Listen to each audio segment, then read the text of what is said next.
नमस्कार साथियों, अपन पढ़ रहे थे औसत। आज के प्रश्न, एक सप्ताह के 7 दिनों का औसत तापमान 35 डिग्री सेल्सियस है। यदि प्रथम 3 दिनों का औसत तापमान 37 डिग्री सेल्सियस व अंतिम 3 दिनों का औसत तापमान 32 डिग्री सेल्सियस है तो चौथे दिन का तापमान कितना होगा। सप्ताह के 7 दिनों का टोटल तापमान आप ज्ञात कर सकते हैं औसत से। उसके बाद पहले 3 दिन का, अंतिम 3 दिन का, टोटल 7 दिन है। इसमें से यदि पहले 3 दिन दिए और अंतिम 3 दिए हो तो 7 में से 3 ये 6 घटा लेते हैं तो बीच में एक चौथे दिन का तापमान बच जाएगा। तो 7 दिनों के तापमान से पहले 3 दिनों का तापमान और लास्ट 3 दिनों का तापमान, 3 + 3 6 दिनों का तापमान घटा लीजिए, पीछे बचेगा वो चौथे दिन का तापमान बचेगा। तो चौथे दिन का तापमान बराबर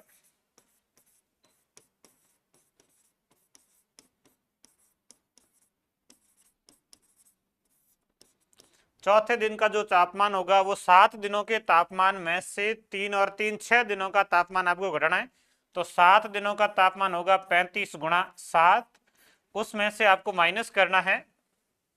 प्रथम 3 का है 37, 37 × 3 प्लस 32 × 3, 3 और 3 6 दिनों का ये तापमान जोड़ के आपको घटा लेना है और फिर आपको जो बचेगा शेष वो एक दिन चौथा ही बचेगा। 3 ये 6 दिन का तापमान घटा लेना है और ये 6 दिन में भी गुणा करना थोड़ा सा और आसान कर सकते हैं। 35 × 7, 5 का 7 से गुणा 35, ऐसे लगेगा 3, 7 का 3 से 21, 21 और 3 24, 245 माइनस, इसमें आप 3 कॉमन लेके 37 और 32 जोड़ के फिर गुणा कर सकते हो। 3 से दोनों को अलग अलग गुणा करके भी जोड़ सकते हो।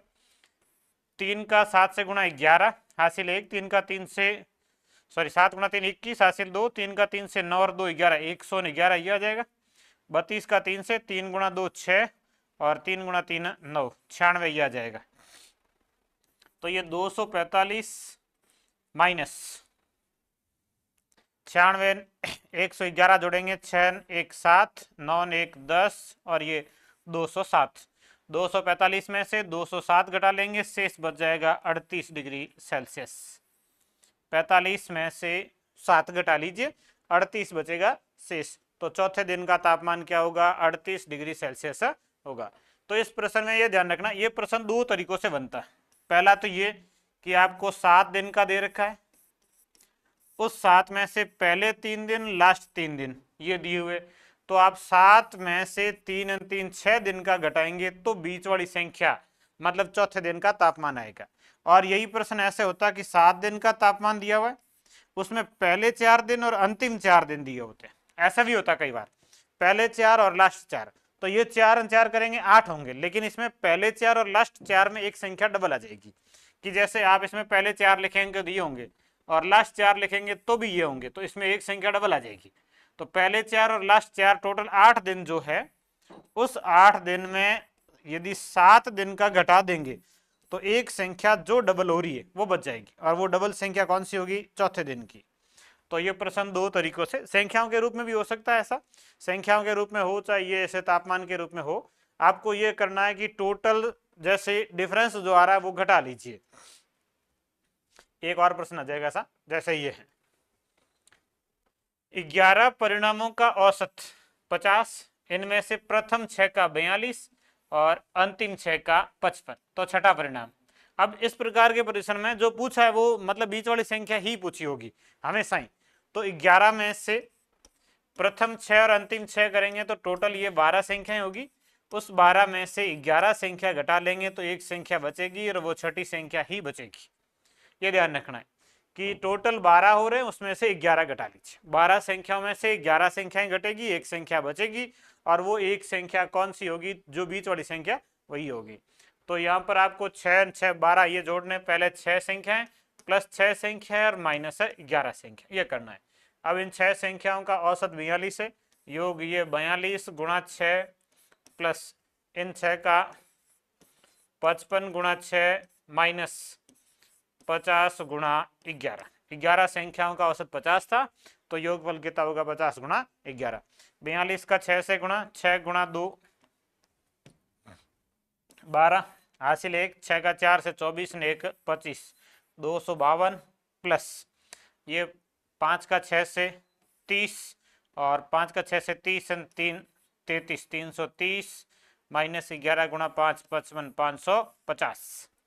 ये जोड़ेंगे तो 2 5 3 हो जाएगा 8, 2 3 582 माइनस 550, 82 में से 50 घटाएंगे तो 32।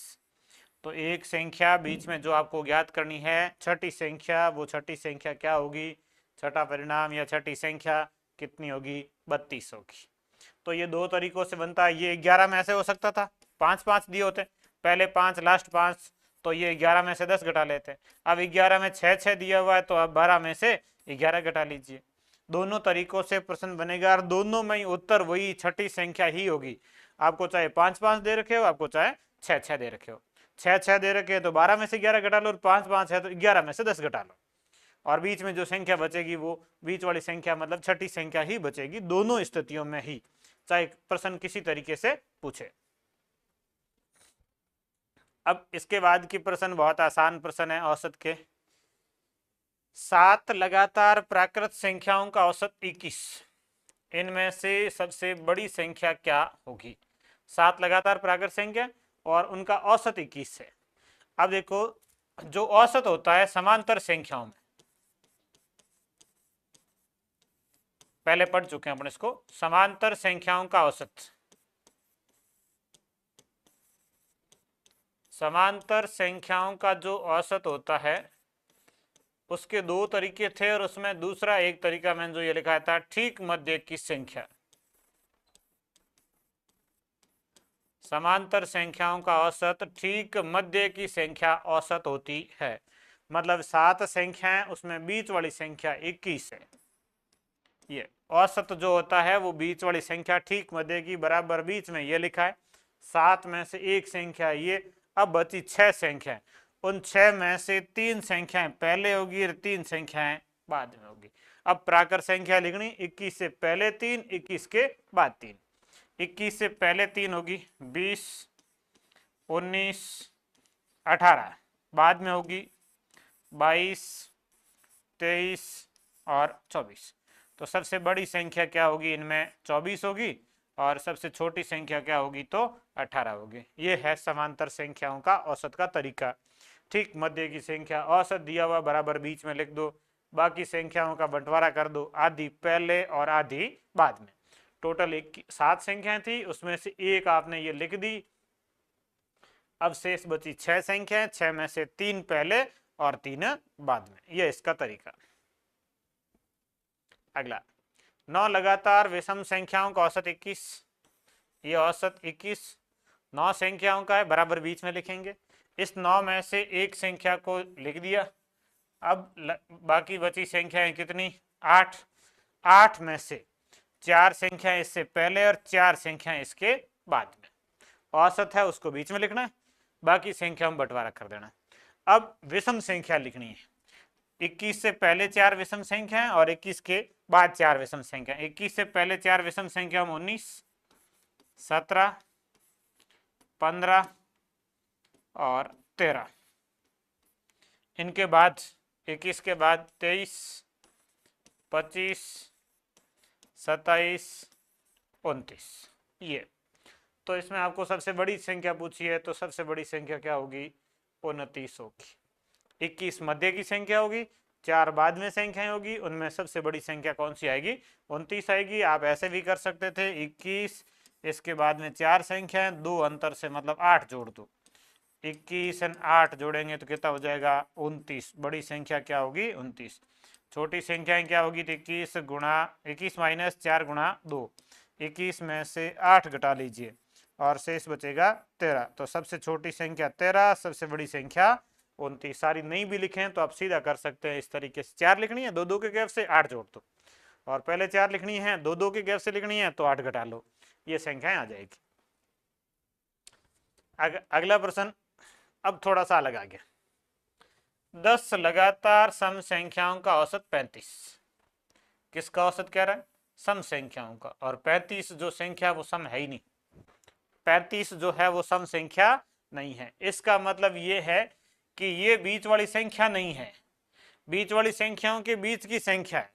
जैसे मैं सम संख्या लिखूं 2 4 6 8, यदि इनका औसत लिखना हो तो ठीक मध्य की संख्या औसत लिखें तो ठीक मध्य में संख्या ही नहीं है भाई। 4 और 6 दोनों के बीच की संख्या, दोनों के बीच की संख्या कौन सी? 5।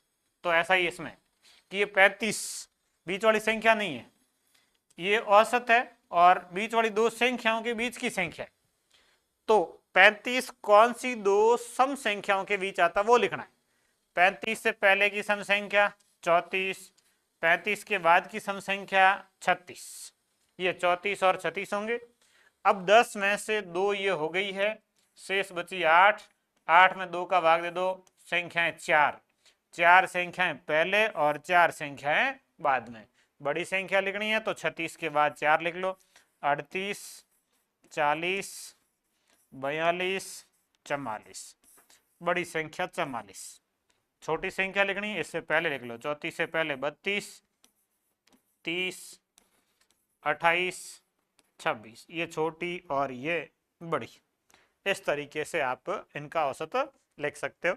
यह है कि ठीक मध्य की संख्या जब नहीं होती है, 10 संख्याओं नहीं होगी, जैसे 2 संख्याएं होगी तो भी मध्य नहीं होगी, 4 होगी तो भी नहीं होगी, 6 होगी तो 8 होगी तो 10 होगी, तो इनके ठीक मध्य की संख्या एक संख्या आएगी नहीं। बीच वाली संख्याओं का औसत लेना होता है, 4 और 6 का 5, तो 35 किसका औसत है? 34 और 36 का, मतलब 35 किसके बीच में आता है?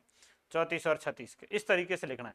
जब ये संख्याएं सम हो जाए, मतलब 2 4 6 8 10 12 इस तरीके से होगी, तब आपको ऐसे करना है। अगला 40 लगातार प्राकृत संख्याओं का औसत 75.5 है, तो इनमें सबसे छोटी संख्या क्या होगी? देखो, एक तो ये 40 आ गया, मतलब जो औसत है वो ठीक मध्य की संख्या नहीं है, मध्य की दो संख्याओं के मध्य की संख्या है, बीच वाली दो संख्याओं के बीच में। मतलब आपको पहले तो ये देखना है 75.5 किसके बीच में आता है, तो ये आता है 75 और 76 के। पहले ये दो लिख लो, ठीक बीच वाली संख्या है 75 76, प्राकृत लिखनी। अब 2 हो गई, 40 में से 2 लिख ली है, शेष बची संख्याएं कितनी? 38, 38 में 19 पहले लिखनी है और 19 ही बाद में लिखनी है। अब ये 19 बाद में लिखनी है तो इसमें 19 जोड़ दो, बड़ी संख्या आ जाएगी। 19 पहले लिखनी है तो आप 75 में से 19 घटा लो, छोटी संख्या आ जाएगी। ये छोटी संख्या और ये बड़ी संख्या, प्राकृत संख्या एक एक अंतर से सीधा 19 जोड़ लो, इधर 19 घटा लो। 19 19 लिखनी, 19 घटाएंगे सबसे छोटी संख्या आएगी, इधर 19 जोड़ेंगे सबसे बड़ी संख्या आएगी। इन दोनों को जोड़ लेते हैं, 9 और 6 15, हासिल 1 लगेगा, 7 और 8 9, तो बड़ी संख्या क्या आ जाएगी? 95। 76 के अंदर 19 जोड़ेंगे तो 95 बड़ी संख्या। इधर आप 75 में से 19 घटाएंगे, 15 में से 9 घटाएंगे तो शेष बचेगा 6, 7 में से 1 हासिल चला गया, 6 में से 1 घटाएंगे तो 5। तो सबसे छोटी संख्या 56, सबसे बड़ी संख्या 95। 19 19 घटा लो, बाकी ऐसे यूं 19 संख्या लिख के कब रहते हैं, और ये 40 की जगह 100 होती तो नहीं लिख पाते, तो आप सीधा कर लो कि बाद में 19 जोड़ दो और पहले 19 घटा लीजिए बीच वाली दो संख्या लिखने के बाद। अगला यही सेम ऐसा ही है, 50 लगातार सम संख्याओं का औसत 105, तो सीधा सा है कि 105 किसके बीच में आता है वो लिखना है, तो ये आता है 104 106। 105 कौन सी दो सम संख्याओं के बीच? 104 और 6 के। अब 50 में से दो संख्याएं हो गई, शेष बची 48। 48 में 24 संख्याएं पहले और 24 संख्याएं बाद में। 24 पहले लिखनी है और 24 बाद में लिखनी है, लेकिन यहाँ सम संख्याएं लिखनी है, दो दो के गैप से लिखनी है। तो जो बड़ी संख्या होगी वो 106 प्लस 24 गुणा 2, तो ये 106 प्लस 24 गुणा 2 48, 48 और 6 54, तो सबसे बड़ी संख्या होगी वो होगी 154, ये सबसे बड़ी। और सबसे छोटी संख्या तो वो 104 से माइनस होगी, 104 माइनस 24 गुणा 2, तो ये 104 माइनस 48। 14 में से 8 घटाएंगे तो 6, और 10 में से 1 हासिल दे दिया 9, 9 में से 4 घटाएंगे तो 5, तो ये शेष बचेगा 56। सबसे छोटी संख्या 56 और सबसे बड़ी संख्या 154। मतलब इधर 48 जोड़ दूं, इधर 48 घटा लीजिए। 104 में से 48 घटा लिए गए, इधर 106 में 48 जोड़ दिए गए। इन दोनों का आप औसत करेंगे तो इनका औसत कितना आ जाएगा, 105 आ जाएगा। ये सबसे छोटी और बड़ी संख्या है। अगला, ये भी इसके जैसा ही है। 5 लगातार प्राकृत संख्याओं का औसत m है। यदि इसमें अगली 3 प्राकृत संख्याएं शामिल कर लें तो नया औसत कितना होगा। 5 लगातार संख्या है, उनका औसत m है। अब देखो प्राकृत संख्या में नॉर्मल सी बात है, जैसे 1 2 और 3, मान लीजिए 3 संख्या है तो आप इनका औसत क्या लिखेंगे, 2 होगा। और यही यदि 1 2 3 और 4 हो जाए कि संख्याएं 4 है तो इनका औसत क्या आएगा, तो 2 और 3 के बीच की संख्या मतलब कितना आएगा, 2.5 आएगा। ये ऐसे। अब यदि आप 5 संख्याएं लिख लेते हैं, मान लीजिए 1 2 3 4 5, 5 लिखेंगे ना, इनका औसत कितना हो जाएगा, 3 हो जाएगा। अब आपको यहाँ से एक सीक्वेंस पता चला, 3 से कितना हुआ 4, एक संख्या बढ़ी, एक संख्या बढ़ने से औसत कितना बढ़ा, संख्या 1 बढ़ी, औसत कितना बढ़ा, 0.5। अब ये 4 से फिर 5, संख्या 1 बढ़ी, वापस देखो औसत कितना बढ़ा, 2.5 से 3 मतलब 0.5। तो ये है कि प्राकृत संख्याओं में, प्राकृत संख्याओं में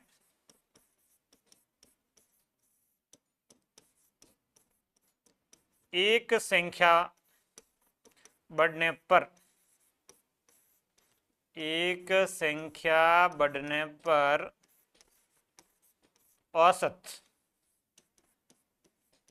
प्राकृत संख्याओं में एक संख्या बढ़ने पर औसत 0.5 बढ़ता है। अब जितनी संख्याएं बढ़ाएंगे उसके अनुसार औसत बढ़ता जाएगा। ये है प्राकृत संख्याओं का। प्राकृत संख्याओं में एक संख्या बढ़ाने से औसत 0.5 बढ़ता है। अब यदि आप 2 संख्याएं बढ़ाएंगे तो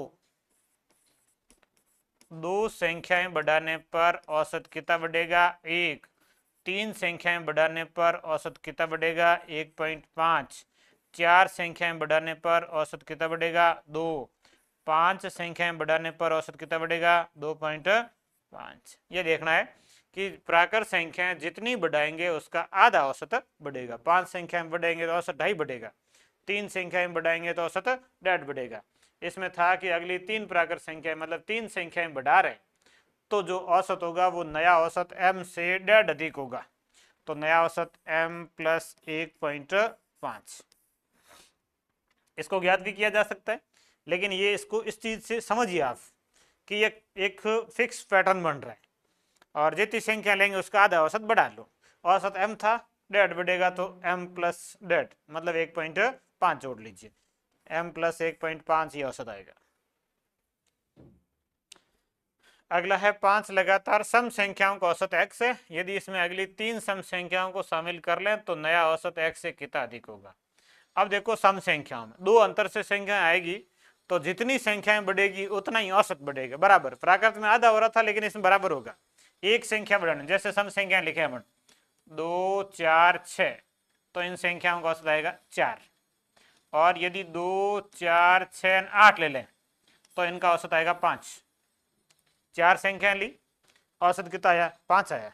और यही एक संख्या और ले लें 2 4 6 8 10, तो इनका औसत जो आएगा वो 6 आएगा।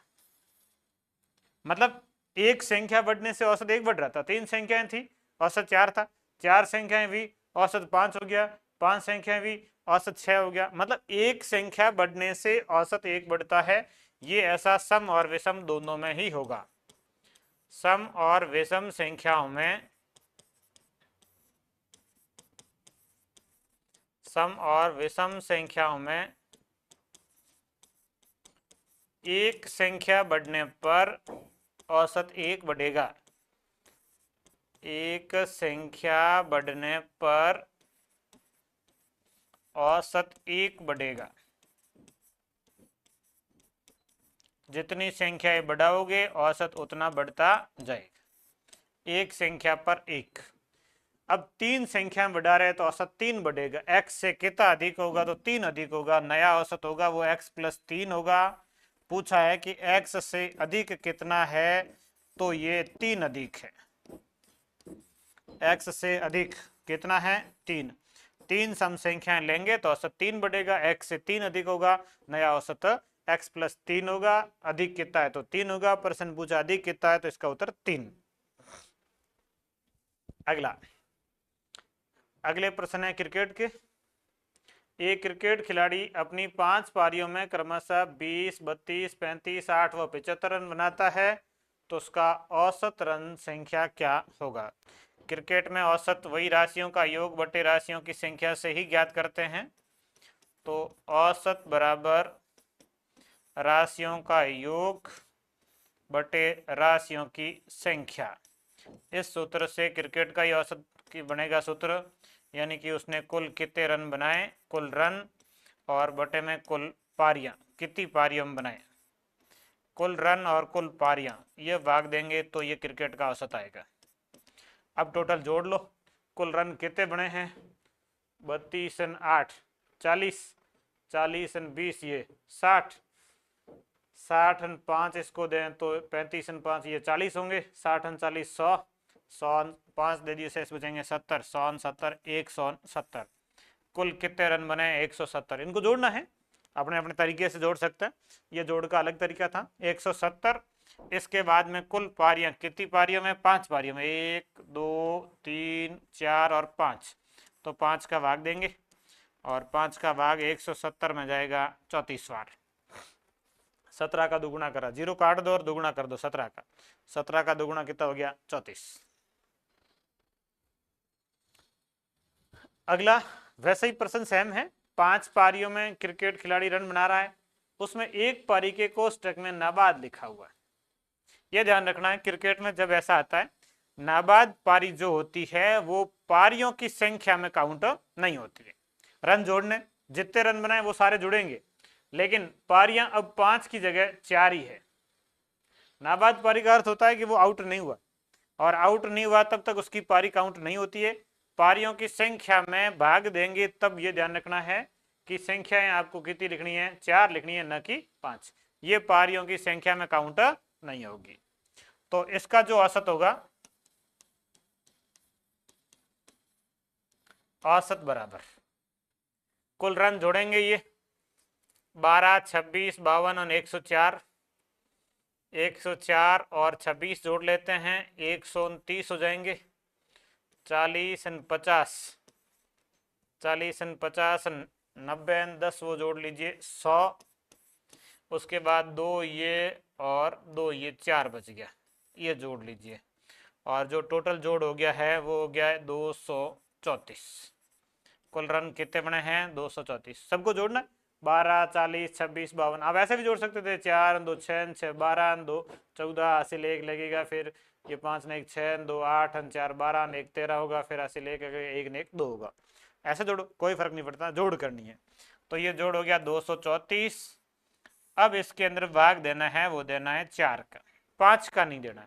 यह पारियों की संख्या 5 नहीं है 4 है, क्योंकि 5वीं पारी नाबाद है और नाबाद पारी को पारियों की संख्या में काउंट नहीं करना। 234 में 4 का भाग दे दो, 23 में जाएगा 5 बार 20, और उसके बाद 3 शेष बचेंगे 34, 34 भाग जाएगा 8 बार 32, शेष बचेंगे 2 मतलब 0.5, 58.5 ये इसका औसत आएगा।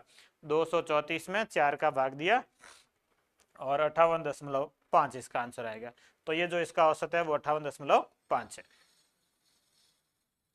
गेंदबाजी का औसत देखो, एक गेंदबाज 6 ओवर में 36 रन देकर 5 विकेट लेता है तो उसका गेंदबाजी औसत कितना होगा। अब देखो गेंदबाजी का औसत कैसे ज्ञात करते हैं।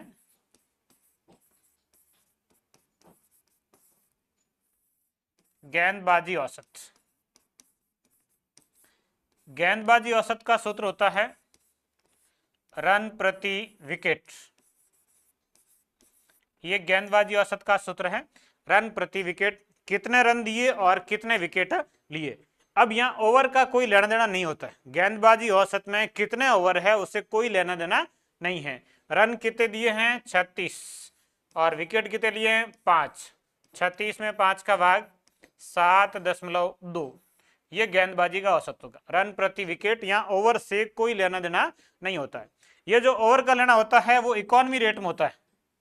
इकोनॉमी रेट या जिसको अपन रन रेट बोलते हैं, इकोनॉमी रेट या रन रेट, उस रन रेट में ये होता है कि ओवर कितने हैं, या बाकी जैसे ओवर का रन रेट का जैसे लेना देना होता है तो वो पूरे टीम के स्कोर के अनुसार होता है, गेंदबाज के अनुसार नहीं होता है।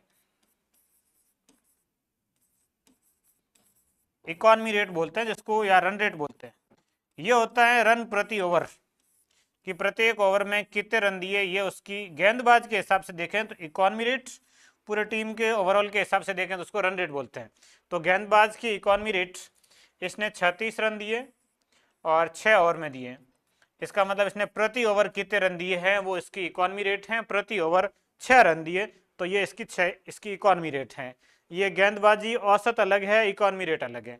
गेंदबाजी औसत में रन में विकेटों का भाग देना, इकोनॉमी रेट रन प्रति ओवर है, प्रत्येक ओवर में कितने रन वो दे रहा है। अगला, एक क्रिकेट खिलाड़ी की 10 पारियों का औसत 25 रन है, अगली पारी में वह 47 रन बनाता है तो उसका नया औसत कितना होगा। अब इसके दो तरीके रहते हैं। 10 पारियों का औसत 25 है तो आप 10 पारियों के कुल रन ज्ञात कर सकते हैं। 10 पारियों के कुल रन, औसत 25 गुणा पारियां 10, 25 का 10 से गुणा कितना हो जाएगा 250, कुल रन होंगे 250। अगली पारी में वो 47 रन बनाता है तो अब 11 पारियों के कुल रन 250 10 पारियों के प्लस 47 11वीं पारी के, ये हो गए 297। कुल 11 पारियां हुई है, उसमें 297 रन बने। अब इसका औसत कितना हुआ, औसत के लिए टोटल रन और उसमें भाग देंगे पारियों का, 297 रन और बटे में पारियां कितनी हैं 11 है। 11 पारियां हुई हैं, 11 का भाग देंगे 297 में, 29 में 11 का भाग जाएगा 2 बार और शेष बचेंगे 7, 77 में जाएगा 7 बार, तो इसका औसत कितना हो जाएगा 27 हो जाएगा। एक तरीका ये है भाई, 10 पारियां हैं, 25 औसत है, कुल 250 रन होंगे, 47 और बनाए 297 हो गए, 11 पारियां हुए हैं तो कितना औसत हो गया, भाग दिया 11 का 27 बार। दूसरा ये कि यदि औसत से अधिक की संख्या शामिल होती, ऐसा अपन ने पहला पढ़ा भी था कि औसत से अधिक की संख्या शामिल होती है तो औसत बढ़ जाता है, और औसत से कम की संख्या शामिल होती है तो औसत घट जाता है। अब ये औसत से ज्यादा है, कितना ज्यादा है तो 25 और ये 47, 25 से 47 कितना अधिक है 22 रन ज्यादा बने, औसत से 22 रन ज्यादा बने हैं और टोटल पारियां है 11, इसलिए औसतन 2 रन ज्यादा, औसत 2 रन ज्यादा होगा। पहले औसत 25 था, अब नया औसत इससे 2 बढ़ जाएगा, 25 और 2 27 होगा, नया औसत कितना हो जाएगा 27। सीधा तरीका भी है, कितने रन अधिक बने तो औसत बढ़ेगा, और जो रन है उसमें पारियों की संख्या का भाग दो तो उतना औसत बढ़ेगा। रन है 22, 11 पारियों का भाग दिया 2 बढ़ रहा है औसत, 25 और 2 जोड़ के लिखेंगे तो कितना हो जाएगा 27 हो जाएगा। अगला, एक क्रिकेट खिलाड़ी अपनी 25 पारियों में 40 के औसत से रन बनाता है तो वह अगली पारी में कितने रन बनाए कि उसका औसत 3 बढ़ जाए। अब उसका औसत 3 बढ़ाना है तो 3 बढ़ाने के लिए औसत से मतलब अधिक रन बनाने होंगे, औसत उसका 40 से इससे ज्यादा रन बनाने होंगे। औसत 3 बढ़ाना है, पारियां टोटल 26 है तो 26 गुणा 3 78 रन ज्यादा बनाने होंगे औसत से। औसत 40 प्लस 26 गुणा 3 78, और 78 रन 40 108 रन। अगली पारी में उसको कितने रन बनाने होंगे 108 रन बनाने होंगे। औसत से अधिक बनाना होगा औसत बढ़ाने के लिए, औसत घटाना होता तो कम रन बनाने होते। बाकी आप इसको गुणा करके भी कर सकते थे, 25 पारियां 40 के औसत से उसके 1000 रन बनेंगे।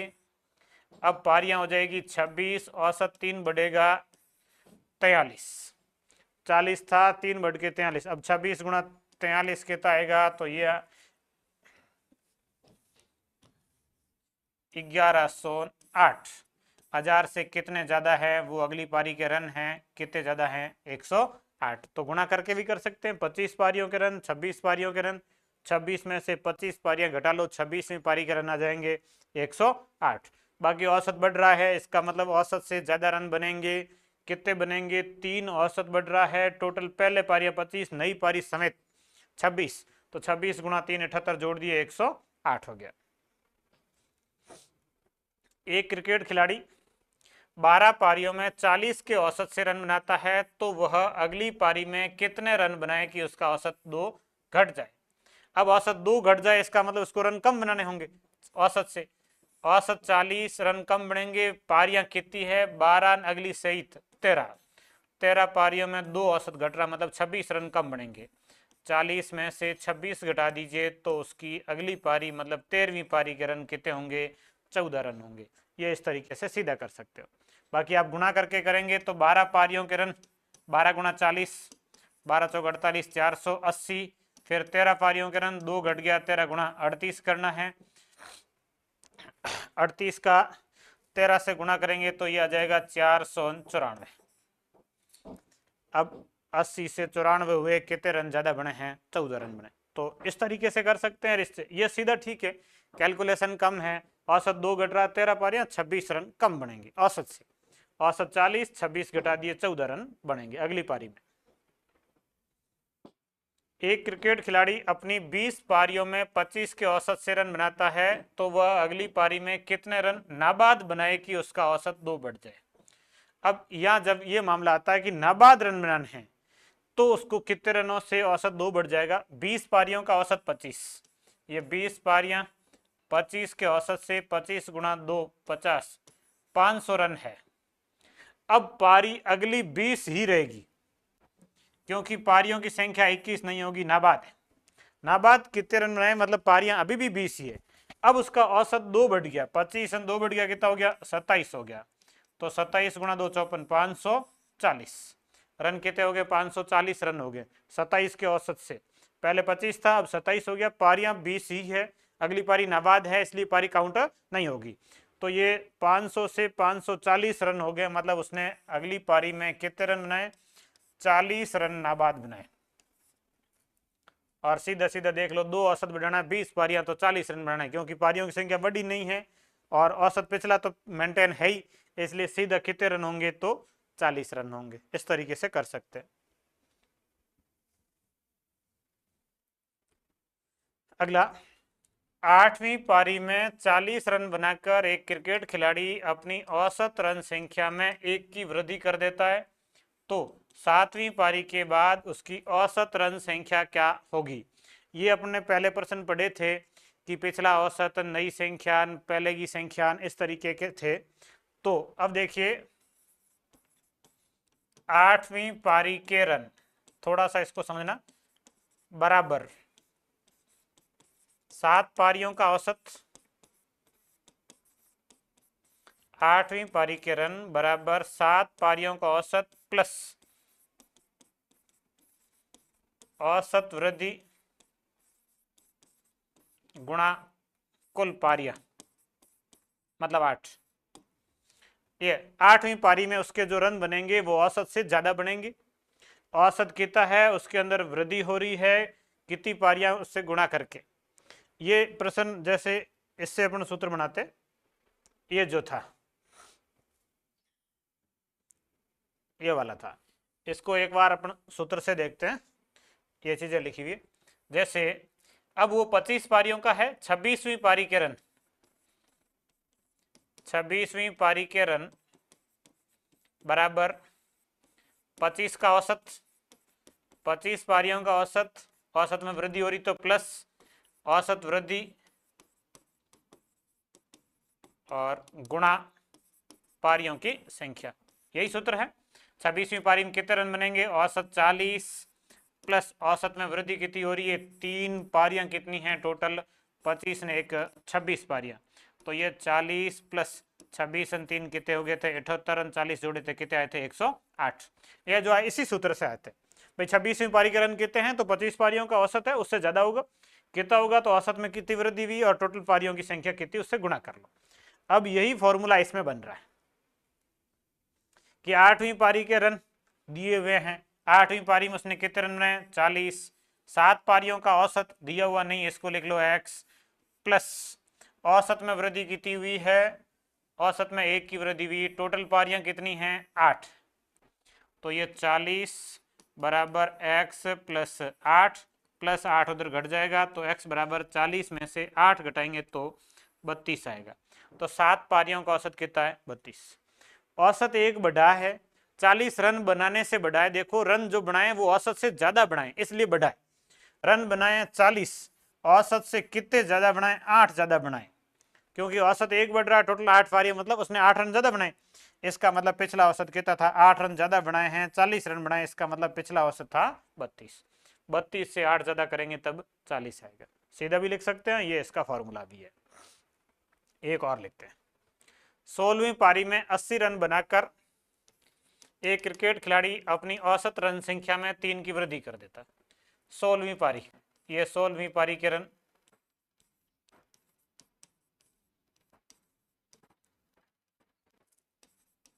बराबर 15 पारियों का औसत,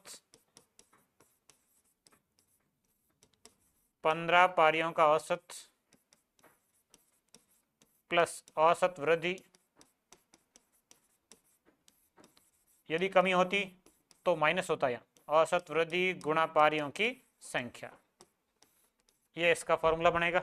अब 16वीं पारी में उसने कितने रन बनाए दिए हुए हैं 80, 15 पारियों का औसत लिख लो x प्लस औसत में वृद्धि कितनी हो रही है 3 की, पारियों की संख्या कितनी है 16, 16 गुणा 3 48, 80 बराबर x प्लस 48, 48 को उधर 80 में से घटा लो, 80 माइनस 48 बराबर x, 48 घटाएंगे तो 32, x का मान कितना आएगा 32। अब x है क्या 15 पारियों का औसत। यहां विद्यार्थी कई बार गलती कर लेता, पहले ऑप्शन 32 होता, यहां पूछा नहीं है 15 पारियों का, पूछा किसका है 16 पारियों के बाद, ये तो 15 का है। 16 पारियों के बाद औसत में क्या हुआ है 3 की वृद्धि हुई है पहले से, पहले का औसत 32 है, 3 की वृद्धि होगी, 32 और 3 कितना हो जाएगा 35 हो जाएगा। तो ये जो है 16 पारियों के बाद औसत कितना होगा 35 होगा। 32 जो औसत है वो 15 पारियों का है, पूछा 16 का। सूत्र बनेगा उसमें ये 15 पारियों का औसत ही लिखा जाएगा, 16 का नहीं लिखा जाएगा। एक इसकी कमी का प्रश्न लिख लेते हैं। 16वीं पारी के बाद ये 10वीं पारी में 30 रन बनाकर एक क्रिकेट खिलाड़ी अपनी औसत रन संख्या में 2 की कमी कर देता है, तो 10वीं पारी के बाद उसकी औसत रन संख्या क्या होगी। अब देखिए 10वीं पारी के रन इस बार औसत से कम बने, या 9 पारियों का औसत, एक कम का पहले का लिखना होगा, 9 पारियों का औसत, और अब औसत में कमी हो रही है इसलिए रन कम बने होंगे, 9 पारियों का औसत माइनस औसत कमी और गुणा संख्या। अब आपको 10वीं पारी में कितने रन बने वो दिए हुए हैं 30, 9 पारियों का औसत x माइनस औसत में कमी हुई 2 की, पारियों की संख्या 10, 10 गुणा 2 हो जाएगा 20, 30 बराबर x माइनस 20 उधर जाएगा तो प्लस होगा, 30 प्लस 20 बराबर x, 30 प्लस 20 हो गया 50, तो x का मान कितना आएगा 50 आएगा। लेकिन ये 50 कितनी पारियों का औसत है 9 पारियों का, प्रश्न में आपको 9 का नहीं पूछा है, इस बार पूछा कितने का 10 का। 10 पारियों का औसत कितना होगा तो 50, और औसत में कमी हुई है 2 की, 2 कम होके अब 10 पारियों के बाद उसका औसत कितना है 48 है, तो इसका आंसर आएगा 48। ये मोस्ट प्रश्न है क्रिकेट के प्रश्नों में, ऐसा पूछा भी जाता है। एक और प्रश्न है, 15वीं पारी में 10 रन बनाकर एक क्रिकेट खिलाड़ी अपनी औसत रन संख्या में 2 की कमी कर देता है, तो 14 पारियों के बाद उसकी औसत रन संख्या क्या होगी। पहले इसका फॉर्मूला, 15वीं पारी के रन बराबर 14 पारियों का औसत, 14 पारियों का औसत माइनस कमी हो रही है इसलिए माइनस औसत कमी गुणा पारियों की संख्या। अब 15वीं पारी में जो रन बने हैं वो बने हैं 10। 15वीं पारी में कितने रन बने? 10 बराबर 14 पारियों के औसत को कितना लिखेंगे? x। 14 पारियों का औसत कितना? x माइनस औसत में कमी कितनी हो रही है? 2 की, और कुल पारियां कितनी है? 15। यह ध्यान रखना कि पारियां कुल टोटल अब तक वो 15वीं पारी सहित 15 है, और 15 गुणा 2 30। 10 बराबर x माइनस 30, माइनस 30 उधर जाए तो प्लस हो जाएगा। 10 प्लस 30 बराबर x, 30 10 हो जाएंगे 40। x बराबर 40। ये x जो है वो 14 पारियों का औसत है, और आपको 14 का ही पूछा है, तो ये उत्तर है, इसका उत्तर आएगा 40। 14 पारियों का औसत कितना है? तो 40 है। अब 15 पारियों का औसत कितना है? तो फिर 2 कम कर देंगे। 40 में से 2 कम करेंगे तो कितना हो जाएगा? 38 हो जाएगा। आज की क्लास में अपन इतना ही प्रश्न हल करेंगे, बाकी के प्रश्नों को अगली क्लास में हल करेंगे।